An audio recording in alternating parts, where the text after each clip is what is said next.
2 years ago, Arab Spring caught the world's imagination. Young people rising up against dictatorial regimes quickly became a global media sensation.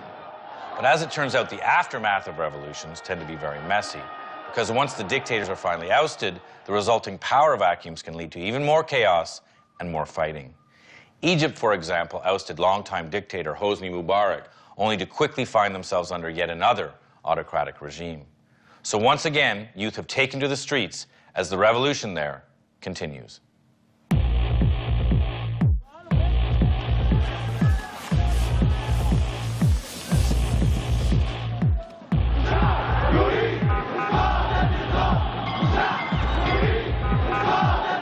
years ago, when the revolution happened, people thought they were going to have a better Egypt. They thought their lives were going to improve. But instead of that, things got worse. Inflation went up, the economy went down, couldn't put bread on the table. What we're hearing is justice or chaos. Every person that we've spoken to, no matter what group they're affiliated with, has lost people.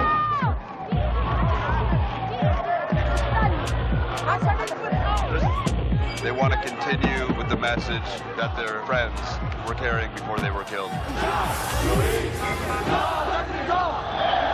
When Arab Spring hit Egypt, the world was inspired by a people overthrowing an oppressive dictator of 30 years, Hosni Mubarak.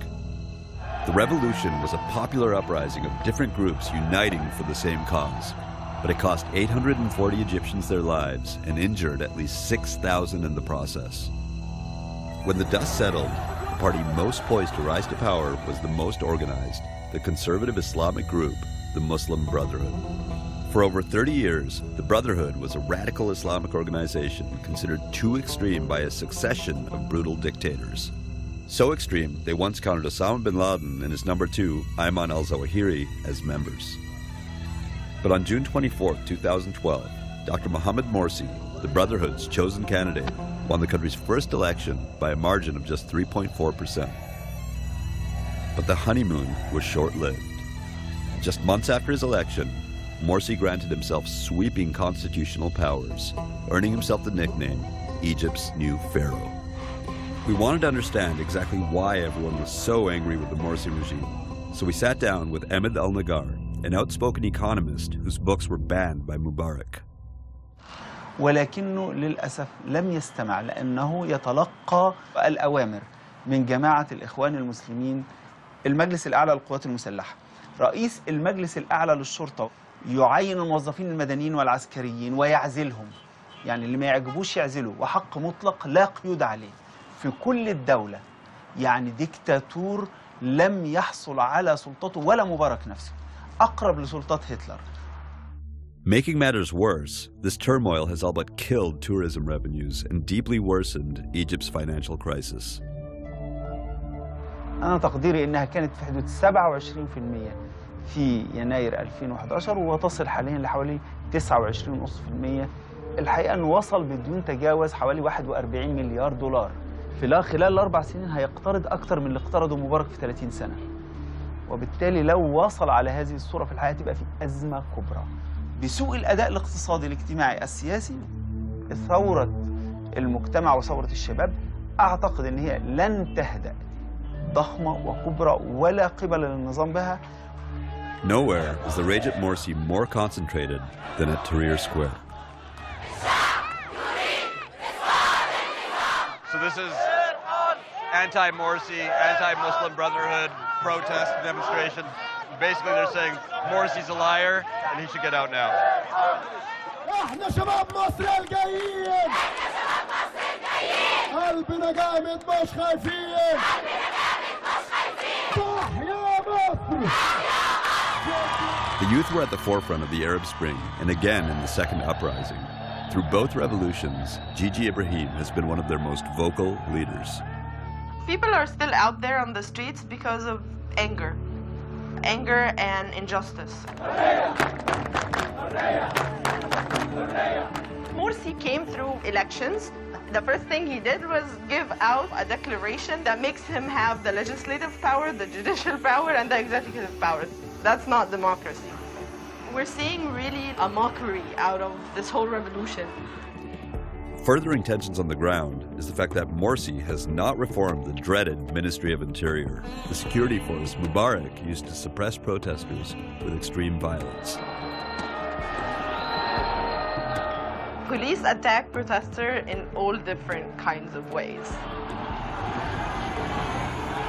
The normal beating, dragging, stripping, torturing, raping, sexual assault.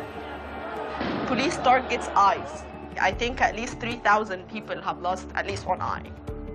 The lack of justice and freedom are bringing people into the revolution even more.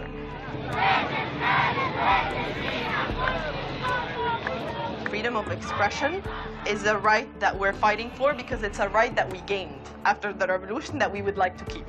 The revolution didn't end after Morsi got elected. The revolution is continuing, and as long as the demands of the revolution have not been fulfilled, you will always find people on the street. The anger seemed everywhere, so much so that we couldn't even take the subway without running into another protest.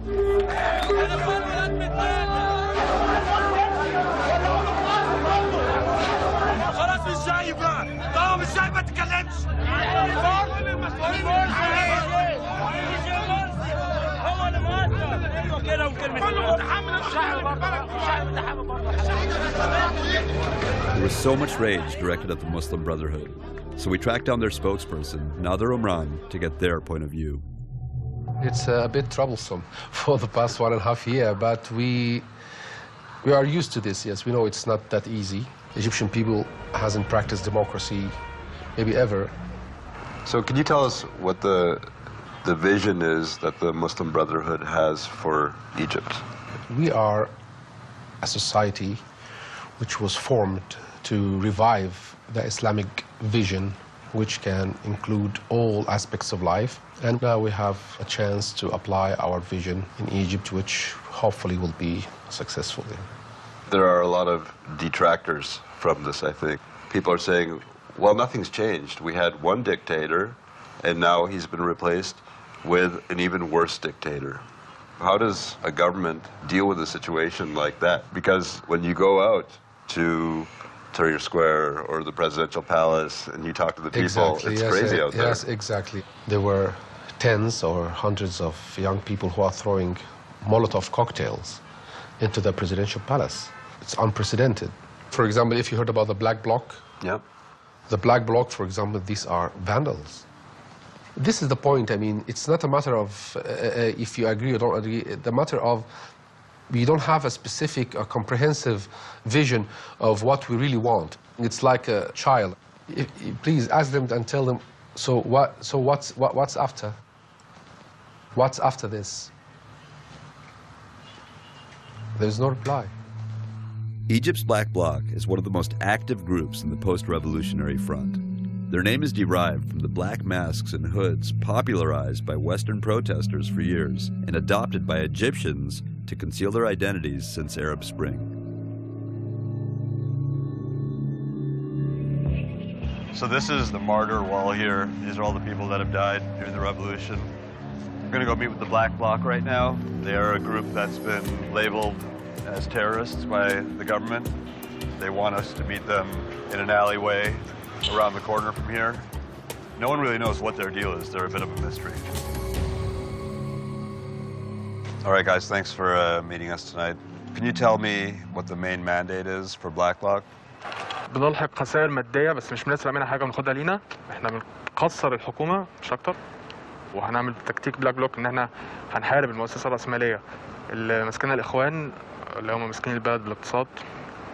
هم كل اللي فهموه من البلاك بلوك ان هم ناس بيلبسوا اسود في اسود وبينزلوا اشتباكات، لكن هي مش كده. احنا نازلين ضد الاقتصاد الاخواني ونازلين ندمر اي حاجه للاقتصاد الاخواني في البلد. احنا بالنسبه لنا احنا شايفين بكل اختصار ان الاخوان المسلمين منافقين، ناس خونه، ناس سرقوا الثوره، ناس قتلوا الثوار، حل الثوره في ايديهم ان هم سرقوا الثوره. Can you tell me about some of the sacrifices that you've had to make? احنا اللي كنا نعرفهم شخصيا اللي هو جابر صلاح. جايين نقف هنا في المكان اللي مات فيه جابر، مات في المكان ده بالظبط، قناصة الداخلية. الحاجات دي كلها مش فارقة معانا. أهم تضحية احنا قدمناها تضحية في الأرواح، دم أصحابنا الشهداء. سواء بقى هيمشوا بالطرق السلمية، وأنا شايف إن الطرق السلمية مش هتنفع، هم يمشوا بالعنف. فالقصاص ده هيجي إن أنت هتواجه القتلة ده بالداخلية والإخوان المسلمين وقبلهم المجلس العسكري. هم دول أمريكية وجايين يشوفوا فيه، مفيش منهم خطر قوي يعني. ده يرجع لكم لو تحبوا تصوروا وحاسين بأمانهم اوكي، لو مش حاسين بأمان نمشي. These kids have plenty of reason to be paranoid. Their friend, Gaber Salah, was only 16 in November of 2012 when he took his place on the martyr wall.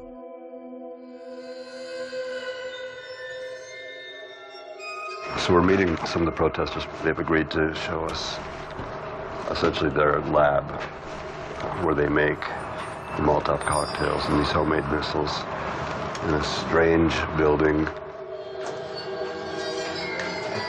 Nice to meet you. So what are some of the techniques that you guys use and how do you fight? Basically, we don't have any heavy weapons. We just have Molotovs. We need to win some field in the battle. Right, right. We're not terrorists. We are fighting for our rights. We are fighting for our country. And so this violence that exists in post-revolutionary Egypt, has it affected you and your friends and your families? Everyone has been affected. I've witnessed some of my friends being killed. They are martyrs and murderers, yeah.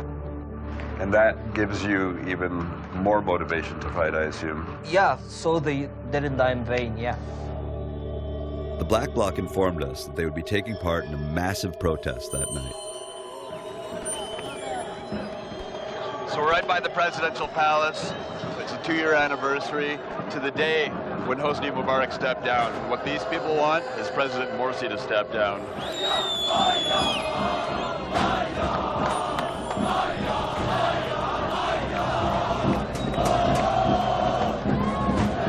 I'm gonna go around the barbed wire closer.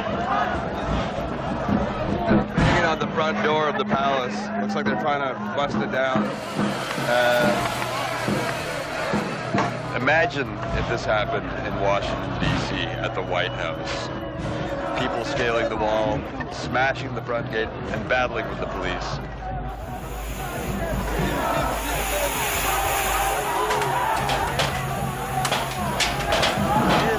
The first warning. So they start with water, and then what do they do? Tear gas, then they start to shoot the ball. So this is the first wave of retaliation. Oh, here it is.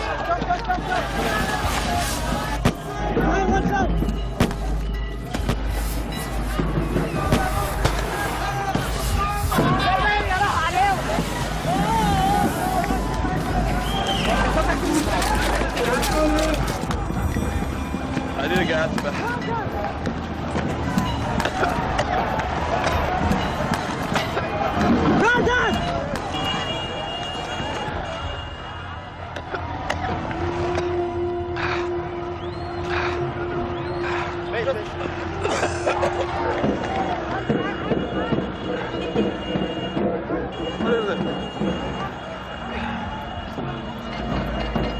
That is some fucking strong-ass tear gas.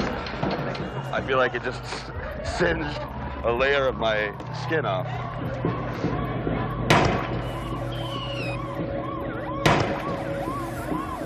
The police are back. They're shooting tear gas, and they're about to switch to rubber bullets.